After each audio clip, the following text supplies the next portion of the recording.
एक चश्मे ज़दन गाफिल दा शाह नबाशी, एक चश्मे ज़दन गाफिल दा शाह नबाशी, शायद के निगाहे कुनदा गाह नबाशी, शायद के निगाहे कुनदा गाह नबाशी। ऐ बंदा खुदा चाहोगा उनकी मुलाकात, ऐ बंदा खुदा चाहोगा उनकी मुलाकात, जल्दी से बैठे सुनो हजरत की नसीहत, जल्दी से बैठे सुनो हजरत की नसीहत। तौफीक से होती है ये निअमत की खजीना, हर मर्द की ताकत किया है निशाना, हर मर्द की ताकत किया है निशाना। अल्हम्दुलिल्लाह, तालीमुत ताওহীদ নুরানী একাডেমির বার্ষিক ওয়াজ মাহফিলের সর্বশেষ দিনের প্রথম অধিবেশনের সম্মানিত সভাপতি, মঞ্চে উপবিষ্ট অত্র অঞ্চলের গণ্যমান্য ব্যক্তিবর্গ, সম্মুখপানে বসে আছেন দ্বীন প্রেমিক, তাওহীদ প্রেমিক, রসুল প্রেমিক, ইসলাম প্রিয় তাওহীদি জনতা, পর্দার অন্তরালে অবস্থানরত শ্রদ্ধেয় আর সম্মানিত মা ও বোনেরা, আমরা সকলেই সেই মহান মালিকের দরবারে শুকরগুজার হচ্ছি যে আল্লাহ তাআলা আমাদেরকে প্রচন্ড কনকনে শীতের মধ্য দিয়ে নানা ধরনের ফিতনা ফাসাদ থেকে হেফাজত করে বহুমুখী চিন্তা থেকে একমুখী তাওহীদপন্থী চিন্তার চেতনায় নিজেকে আবদ্ধ করে বিশাল বড় এলাকার মধ্য থেকে আমাকে আপনাকে মহাব্বত করে যাচাই করে বাছাই করে ভালোবেসে কোরআনের এই মহতী সামিয়ানার নিচে জড়ে মিলে বসার তৌফিক দান করেছেন। এজন্য সকলে দিল খুলে সমস্যারে কালিমাতুশ শুকর ও সুজুদ আদায় করছি আলহামদুলিল্লাহ। দুরুদের হাদিয়া বর্ষিত হোক সাইয়্যিদুল মুরসালিন, ইমামুল মুরসালিন, খাতামুন নবিয়্যিন হুজুর পাক সাল্লাল্লাহু আলাইহি ওয়াসাল্লামের উপর। মুআজ্জাজ উপস্থিতি, আমরা সকলেই জানি যে আজকে আমরা কোন কাজে আসছি। নিঃসন্দেহে একটি মহতী জায়গাতে আমরা আসছি। এই জায়গা নিয়ে উলামায়ে কেরাম আলোচনা করবে। আমি আপনি যারা এখানে আছি তাদের একটা বিষয় সব সময় বুঝতে হবে যে আমি আপনি এখানে নিজের গায়ের জোর দিয়ে আসতে পারি নাই, নিজের শক্তির বলে আমি আপনি এখানে আসতে পারি নাই। শয়তান আমাকে নানান ভাবে নানান চক্রান্তে আমাকে দিন থেকে ফিরিয়ে রাখবে, কিন্তু যে সত্যিকার অর্থের মুমিন হবে, যে সত্যিকার অর্থের তাওহীদবাদী চেতনার মানুষ হবে, যে কোরআন এবং সুন্নাহকে শুধুমাত্র জবান নাই কলব দিয়ে ভালোবাসে, তার একটা চিন্তা থাকবে আল্লাহর এক ইঞ্চি জমিনে যেখানে আল্লাহ এবং তার রাসূলের কথা হবে সেটাই হবে মুমিনের জায়গা। কথা বলেন ঠিক কিনা? মনে রাখবেন, মুসলমান ইউনিটি আর ভ্রাতৃত্বের মধ্যে আলাদা কোনো স্পন্দন নাই। পৃথিবীর সকল মুসলমান এক আত্মার মতো বলেছে কে? মুহাম্মদুর রাসূলুল্লাহ সাল্লাল্লাহু আলাইহি ওয়াসাল্লাম। প্রিয় কলিজার উপস্থিতি, আমার আজকে সমগ্র বিশ্বের মুসলমানদের বিচক্ষণতার সাথে যদি ইতিহাস আমরা পর্যালোচনা করি, দেখবেন পয়গম্বরে আরবীর খেলাফতের শাসন আমলের পর থেকে 4 খলিফার খেলাফতের রাজ শাসনতন্ত্রে এক মত চলত।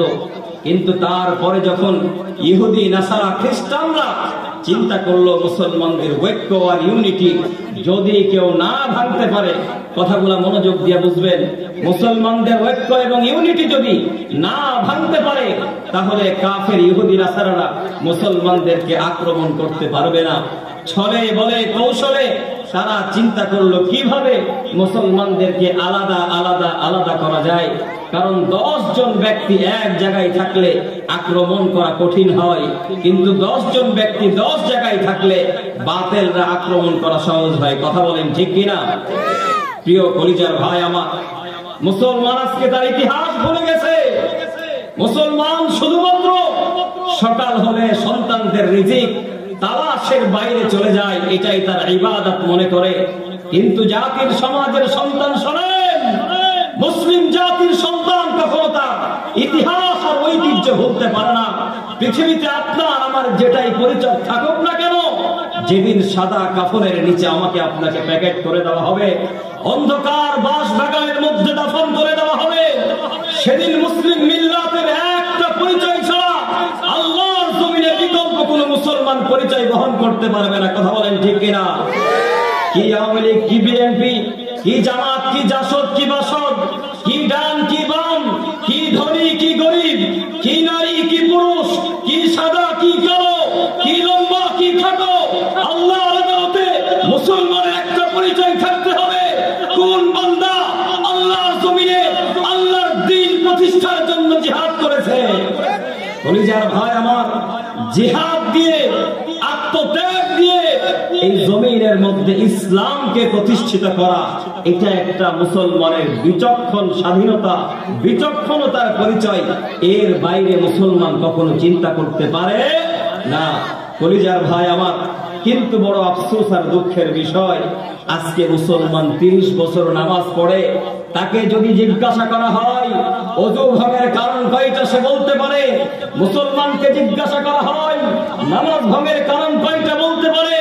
মুসলমানকে জিজ্ঞাসা করা হয় রোজা ভঙ্গের কারণ কয়টা, বলতে পারে। আফসোস আর আফসোস হচ্ছে 50 বছর নামাজ পড়ে, 30 বছর রোজা রাখে, 40 বছর দান সদকা করে, কিন্তু এই মুসলমানকে যদি ঈমান ভঙ্গের কারণ জিজ্ঞাসা করা হয়, মুসলমান বলতে পারে না। কথা বলেন ঠিক কিনা? আমার একটা ছোট্ট প্রশ্ন হলো, যেই বান্দার ঈমান নাই তার জন্য নামাজ আছে? যেই বান্দার ঈমান নাই তার জন্য রোজা আছে? যেই বান্দার ঈমান নাই তার জন্য যাকাত আছে? অতএব মনে রাখতে হবে, পয়গম্বরে আরবি সাল্লাল্লাহু আলাইহি ওয়াসাল্লাম আল্লাহর পক্ষ থেকে আদিষ্ট হওয়ার পরে হযরত সাহাবা ইকরাম রাদিয়াল্লাহু তাআলা আনহুম আজমাইনদের মধ্যে নামাজের তালিমের আগে, রোজার তালিমের আগে, যাকাতের তালিমের আগে, ইলমের তালিমের আগে সমস্ত সাহাবা ইকরামকে দ্বীন শিক্ষা দিয়েছে। কথা বলেন ঠিক কিনা? পুরো অন্তরের মধ্যে যখন তাওহীদ পঞ্চিতের দ্বীনের বীজ বপন করা হবে, ওই বীজ দিয়ে যখন মুসলমানের সন্তান বড় হবে, তখন তার পরিচয় আসবে ঈমানওয়ালা। ঈমানওয়ালা তার ঈমানকে কিভাবে সংরক্ষণ করবে এটা তাকে বুঝিয়ে দেওয়া লাগে না। যখন স্বামী স্ত্রীকে বিবাহ করে, তখন স্বামীকে বলতে হয় না স্ত্রীকে কিভাবে পরিচালনা করা লাগে। কথা বলেন ঠিক কিনা? স্বামী হলেই সে বুঝবে তার স্ত্রীকে কিভাবে পরিচালনা করতে হবে। অতএব মুসলমানকে ভুমভাং বুঝায়া ইহুদি, নাসারা, খ্রিস্টানরা আলাদা করে দিয়েছে শুধুমাত্র একটা কারণ, মুসলমানদের ইউনিটি যেন মজবুত না হয়। কথা বলেন ঠিক কিনা? সমগ্র দুনিয়াতে তাকায় দেখেন, বাতিলদের, ইহুদি, খ্রিস্টানদের কোনো আলাদা গ্রুপ নাই, কিন্তু মুসলমানের শত শত গ্রুপ আছে। কথা বলেন ঠিক কিনা? অথচ এই মুসলমানের আল্লাহ কয়জন? কথা বলেন না কেন? আল্লাহ কয়জন? রাসূল কয়জন? কোরআন কয়টা? সুন্নাহ কয়টা? ও দুনিয়ার এলাকার মানুষ শোনেন, যে আল্লাহ তাআলা বিবেক মস্তিষ্ক দান করেছে, ওই বিবেক মস্তিষ্কের আদালতে প্রশ্ন করতে চাই, আপনি আপনার দুনিয়ার ভালো মন্দ সব বুঝেন, কিন্তু এটা বুঝেন না যে আপনি মুসলমান। আপনার জন্য কি করণীয়, আপনার জন্য কি বর্জনীয়, এটা আপনি আমি বুঝতে পারি না। কথা বলেন ঠিক কিনা? শুধুমাত্র একটা কথাই আপনাদেরকে বলতে চাই, সমস্ত বিশ্বের মাঝে এই মুসলিম মিল্লাতের মধ্যে ফাটল তৈরি করার জন্য ইহুদি, নাসারা, খ্রিস্টানরা এমন কিছু পায়তারা তৈরি করেছে, পায়তারার কারণে প্রথমে দেশ ভাগ হয়ে গেছে। কোনটা পাকিস্তান, কোনটা ইন্ডিয়া, কোনটা বাংলাদেশ, কোনটা অমক, কোনটা তমক, কিন্তু সব দেশের মধ্যেই তো মুসলমান আছে। কথা বলেন ঠিক কিনা? শুধুমাত্র দেশ ভাগ করে মুসলমানকে ছাড়ে নাই, শুধুমাত্র রাষ্ট্র আলাদা করে মুসলমানকে ছেড়ে দেয় নাই। এরপরেও যখন দেখলো এক একটা দেশের মুসলমানদের ঈমান নষ্ট করা যাচ্ছে না, তখন তারা গণতন্ত্র নামক সেকুলার মানব রচিত ধর্মের প্রতিষ্ঠা প্রত্যেকটা দেশের কানের মধ্যে পৌঁছায় দিল। নির্বাচন নামক কুফলকে দাঁড় করায় দিয়া বলল, একই বাড়ি থেকে দুই ভাই নির্বাচন করে, একটা এই প্রতীক, একটা ওই প্রতীক। কথা বলেন ঠিক কিনা? বোঝার চেষ্টা করেন, কথাগুলো বোঝার চেষ্টা করেন, তখন দেখবেন যেই ভাই ভাইয়ের সম্পর্ক নিয়ে কালামুল্লাহ, কিতাবুল্লাহর মধ্যে আল্লাহ বলেছে, ইহুদি নাসারাদের চক্রান্তে ওই একই নির্বাচন নামক বিষ পান করে আপন এক বাপের দুই ভাইয়ের মধ্যে ফাটল তৈরি এখান থেকে শুরু হয়েছে। কথা বলেন ঠিক কিনা?